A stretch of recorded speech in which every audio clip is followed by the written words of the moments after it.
Hello, I'm Michelle Abad, multimedia reporter at Rappler, and you're watching Rappler Recap. Earlier today, October 11, the Department of Migrant Workers enforced a closure operation on consultancy firm K Monster for alleged illegal recruitment.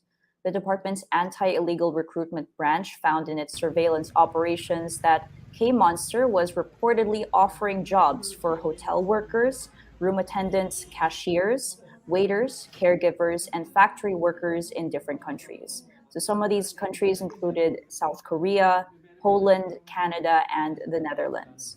So the DMW said that K Monster did not have a license from the Philippine Overseas Employment Administration to recruit workers. So we'll show you some footage of some of of what happened earlier at the closure operation in Makati.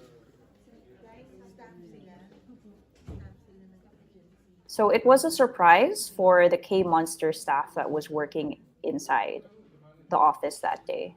So here they were covering their faces with documents, and many were hesitant to speak to the media.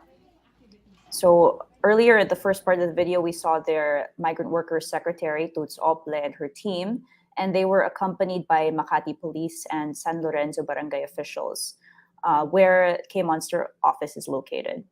So one of the workers that we were able to speak to, although she was covering her face, she said that she was working with documentation, but she did refuse to disclose any further information.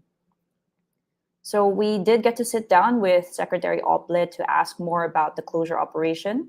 And she said that, citing the Philippine labor attaché in South Korea, Ople said that K Monster was allegedly illegally recruiting Filipino workers with advanced processing fees of about 80,000 pesos to 200,000 pesos.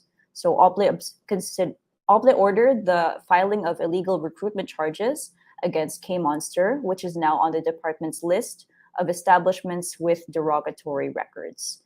And she also called on Filipino workers who had been, quote unquote, victims of K Monster to come forward to the DMW to file their own individual cases against this particular firm. So we also got to talk to Normil Puyong.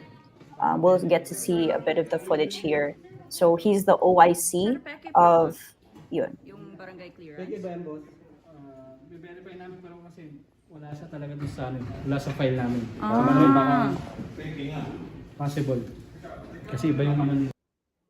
So we did hear it here from OIC Normil Puyong of Barangay San Lorenzo. He did tell us that K Monster's barangay clearance was not in their files. So we did ask him if peke po ba yan, sir, and he told us that we need to verify it because it's not in their files.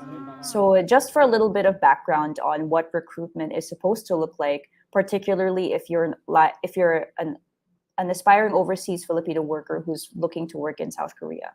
So Ople said that OFWs bound for Korea are meant to be under government-to-government placements. So what does this mean? This means that the vacancies or the job orders or the job opportunities are arranged by the two governments. So this would be the Philippines as you know, where the overseas Filipino workers would come from, and the host country, which in this case is the South Korean government. So these are not supposed to have placement fees in the first place, Ople said. So if there are big fees, that is a red flag. And Ople also said that consultancy firms are also not allowed to recruit. So legitimate recruitment agencies are licensed with the POEA and they have approved job orders and validated employers. So K Monster, it was identifying as a consultancy firm.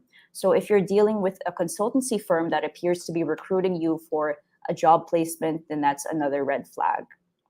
So during the closure, we also asked K Monsters if they were willing to give a statement. Most of them weren't willing, and they refused to give media an official comment. There was one that appeared to be a manager, but we were trying to confirm that with her, but she did not want to confirm that. And they have yet to also release a statement on its Facebook page. So far, K Monster has to comment on the issue. So let's hear from Secretary Ople on how bad the problem of illegal recruitment is for migrant workers and the Philippine government's response.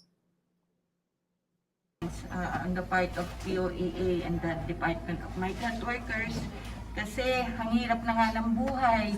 Tapos nagkakabaon-baon yung mga workers natin, pinagkakaperahan pa ng mga ahensya katulad nito, peke naman.